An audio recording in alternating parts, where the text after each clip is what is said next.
1,00,000 మంది శివభక్తులతో కలిసి మహారుద్రాక్ష పూజలో పాల్గొనండి. వెంటనే కాల్ చేసి మీ పేరును నమోదు చేసుకోండి. మీరు ఏదైనా ప్రాపర్టీ కొనదలుచుకున్నారా, లేక అమ్మదలుచుకున్నారా? అది వ్యవసాయ భూమి కావచ్చు, లేక భవనాలు కావచ్చు, లేక ప్లాట్స్ కావచ్చు, లేక ఫ్లాట్స్ కావచ్చు. ఏ రకమైన ప్రాపర్టీ అయినా సరే మీరు అమ్మదలుచుకున్నా, కొనదలుచుకున్నా, బ్యాంకులో లోన్ తీసుకోదలుచుకున్నా, ఖచ్చితంగా మీకు లింక్ డాక్యుమెంట్లు లేకుండా ఆ ట్రాన్సాక్షన్ చెల్లుబాటు కాదు. లింక్ డాక్యుమెంట్ అంటే ఏమిటి? లింక్ డాక్యుమెంట్ అంటే ఆ ప్రాపర్టీ ఎక్కడ పుట్టింది, ఎలా ప్రయాణం చేసింది, మీ దాకా ఎలా వచ్చింది, ఈ మధ్యలో ఎన్ని చేతులు మారింది, ఈ వివరాలు తెలిసే దాటినే లింక్ డాక్యుమెంట్ అని పిలుస్తారు. ఇది స్పష్టంగా లేకపోయినట్టయితే ఆ భూమి కానీ, ఆ భవనాలు కానీ, ఆ ప్రాపర్టీ కానీ చెల్లుబాటు కాదు.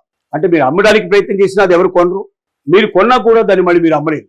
అలాంటి పరిస్థితి ఏర్పడుతుంది. బ్యాంకు లోన్ తీసుకోలేరు, మీరు ఏ రకమైన లోన్ తీసుకోవడానికి కూడా అవకాశాలు ఉండవు. కాబట్టి మీరు పరిపూర్ణమైన యాజమాన్యం మీకు దొరకాలన్నా, మీరు దాన్ని అమ్మేసుకుని డబ్బు సంపాదించుకోవాలనుకున్నా, మీరు ప్రతి ఒక్క లింక్ డాక్యుమెంట్ని మీరు ఎప్పుడైతే ఎక్కడైతే కొంటున్నారో కొంటున్న దగ్గరని ప్రతి లింక్ డాక్యుమెంట్ మీరు ఖచ్చితంగా డిమాండ్ చేయాలి. ఈ లింక్ డాక్యుమెంట్ మీకు ఎలా తెలుస్తుంది?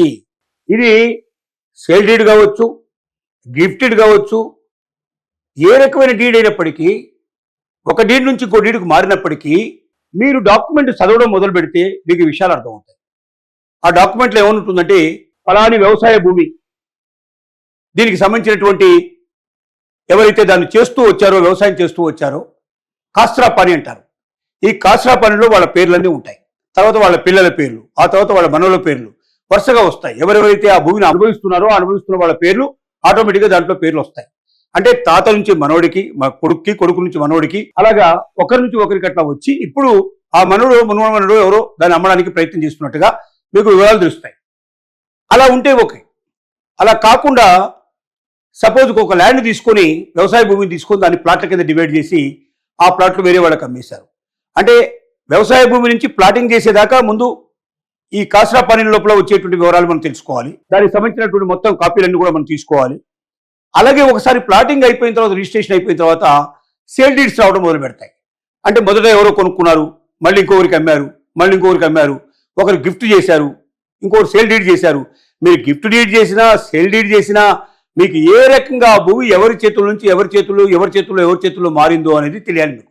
ఇది ఒక్కసారి మీరు సేల్ డీడ్ని, దీనికన్నా ముందు ఉన్నటువంటి సేల్ డీడ్ ఒక్కసారి మీరు చదివితే ఆ సేల్ డీడ్లో మొత్తం టోటల్గా డీటెయిల్స్ అన్నీ ఉంటాయి. ఒకవేళ డీటెయిల్స్ లేకపోతే ఆ సేల్ డీడ్ పనికిరాని కింద లెక్క. కాబట్టి ఏ ప్రాపర్టీని మీరు కొంటున్నా, ఏ ప్రాపర్టీని మీరు అమ్మాలన్నా, ఏ ప్రాపర్టీని మీరు బ్యాంకులో పెట్టి లోన్ తీసుకోవాలన్నా వితౌట్ లింక్ డాక్యుమెంట్ ఇది సాధ్యం కాదు. అలాగే ఈసీలు కూడా మీరు తీసుకోవాల్సిన అవసరం ఉంటుంది. ప్రతి ఒక్క లింక్ డాక్యుమెంట్ని జాగ్రత్తగా కొనేటప్పుడు కానీ అమ్మేటప్పుడు కానీ పరిశీలన చేయకుండా, దాన్ని సక్రమంగా చూసుకోకుండా, గుడ్డిగా నమ్మి మీరు లింక్ డాక్యుమెంట్లు లేకుండానే ఏదైనా ల్యాండ్ పర్చేజ్ చేసినా, ప్రాపర్టీ పర్చేజ్ చేసినా మీ జీవితానికి ఉరిపడ్డట్టుగా లెక్క. ఆ డబ్బులు మొత్తం మీరు పోగొట్టుకున్నట్టే లెక్క. ఆ ల్యాండ్ని మళ్ళీ మీరు తిరిగి అమ్మలేరు, బ్యాంకులో పెట్టలేరు, ఎక్కడ కూడా ఏ రకంగా కూడా ఉపయోగపడడానికి మీకు ఉండదు. చివరికి పర్మిషన్స్ కూడా రావు మీకు. మీరు ఇల్లు కట్టుకోవాలని పర్మిషన్ పోయినా కూడా, లేక రేరా నిబంధనల ప్రకారం మీరు వెళ్ళాలని ప్రయత్నం చేసినా, ఎక్కడికి వెళ్ళినా లింక్ డాక్యుమెంట్స్ ప్రత్యేకంగా డిమాండ్ చేస్తారు. Without link document there is no value for the property. ఈ విషయాన్ని మీరు స్పష్టంగా అర్థం చేసుకోవాల్సిన అవసరం ఉంది. దాని వైపు మనం చూస్తే చాలా బ్యాంకులు సాధారణంగా 13 సంవత్సరాల నుంచి 30 సంవత్సరాల దాకా లింక్ డాక్యుమెంట్ అడుగుతాయి. మినిమం 13 years, మ్యాక్సిమం 30 years అడుగుతాయి. కాబట్టి మీరు 30 సంవత్సరాలకు సంబంధించిన డాక్యుమెంట్ తీసుకొని పెట్టుకోవడం చాలా మంచిది. ఎందుకంటే 30 సంవత్సరాలు ఉన్నప్పుడు ఎక్కువ అడిగినా మనకి ఇబ్బంది లేదు. కొన్ని 13 సంవత్సరాలు మీరు తీసుకున్నారు, కొన్ని బ్యాంకులు 30 సంవత్సరాలు డిమాండ్ చేస్తాయి. అప్పటికప్పుడు మీరు తెచ్చుకోవడం కష్టం. ఒక్కసారి సేల్ డీడ్ అయిపోయి, రిజిస్ట్రేషన్ అయిపోయి మీ డబ్బులు వాళ్ళ చేతిలో పడిన తర్వాత వాళ్ళు మీకు ఏ రకమైన లింక్ డాక్యుమెంట్ ఇవ్వడానికి ప్రయత్నం చేయరు, తప్పించుకొని ప్రయత్నం చేస్తారు. మళ్ళీ వాళ్ళ మీద కోర్టుకు వెళ్ళాలి, మళ్ళీ అదంతా పెద్దగా 5 ఏళ్ళు 10 ఏళ్ళు 15 ఏళ్ళు పోరాటం చేయాలి, డబ్బు ఖర్చు అవుతుంది, మానసిక వేదన పడతారు, చాలా బాధలు వస్తాయి. ఈ బాధలన్నీ కొని తెచ్చుకునే దానికన్నా ప్రాపర్టీ కొనేటప్పుడే 30 సంవత్సరాల లింక్ డాక్యుమెంట్ కంపల్సరీ నాకు కావాలని డిమాండ్ మీరు చేసి, ప్రతి ఒక్క లింక్ డాక్యుమెంట్ మీ దగ్గర పెట్టుకున్నాక మీరు ప్రొసీడ్ అయ్యి అప్పుడు మాత్రమే కొనాలి మీరు ప్రాపర్టీ, తప్ప అప్పటిదాకా మీరు ప్రాపర్టీ కొనకూడదు అనేది మన విజ్ఞప్తి. ముఖ్యంగా లోన్ అప్రూవల్ కావాలంటే కూడా ఖచ్చితంగా మనకు ఛాన్సెస్ మన దగ్గర లింక్ డాక్యుమెంట్ ఉంటేనే పెరుగుతాయి. అలాగే ఇంట్రెస్ట్ రేట్ కూడా కొంచెం బెటర్గా వచ్చే అవకాశాలు ఉంటాయి. తర్వాత లీగల్ క్లారిటీ కూడా వస్తుంది, లీగల్ ఒపీనియన్ కూడా వస్తుంది. ఎవరైనా అడ్వకేట్ రాసేటప్పుడు అన్ని లింక్ డాక్యుమెంట్ పర్ఫెక్ట్గా ఉన్నాయి, కాబట్టి ఈ ప్రాపర్టీ సేలబుల్ ప్రాపర్టీ, మార్కెట్లో ఎవరైనా సరే దీన్ని కొనుక్కోవచ్చు, అమ్మడానికి అవకాశం ఉంది అనేది లింక్ డాక్యుమెంట్ ఉన్నప్పుడు మాత్రమే మీకు లీగల్ ఒపీనియన్ వస్తుంది. లీగల్ ఒపీనియన్ వచ్చినప్పుడు మాత్రమే మీకు బ్యాంకులో లోన్ వస్తుంది అనే విషయం మనం జ్ఞాపకం పెట్టుకోవాలి. ఎవరి నుండి ఎవరికి రావచ్చు, సేల్ డీడ్ నుంచి గిఫ్ట్ కావచ్చు, గిఫ్ట్ నుంచి పార్టీషన్ కావచ్చు, ఏ రకంగా ఉన్నా అన్ని విషయాలు తెలుస్తాయి.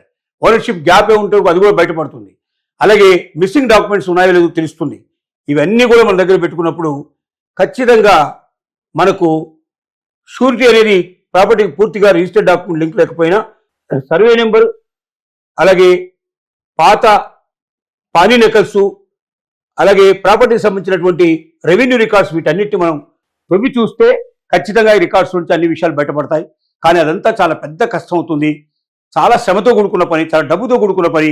వీటన్నిటికన్నా ప్రాపర్టీ కొనే ముందే అన్ని లింక్ డాక్యుమెంట్ ఇస్తేనే నేను కొంటాను, లేకపోతే లేని షరతు మీరు విధిస్తే ఆ వాదనని కూడా ఎవరైతే మీకు అమ్ముతారో వాళ్ళు పడతారు, అవన్నీ మీకు తెచ్చిస్తారు.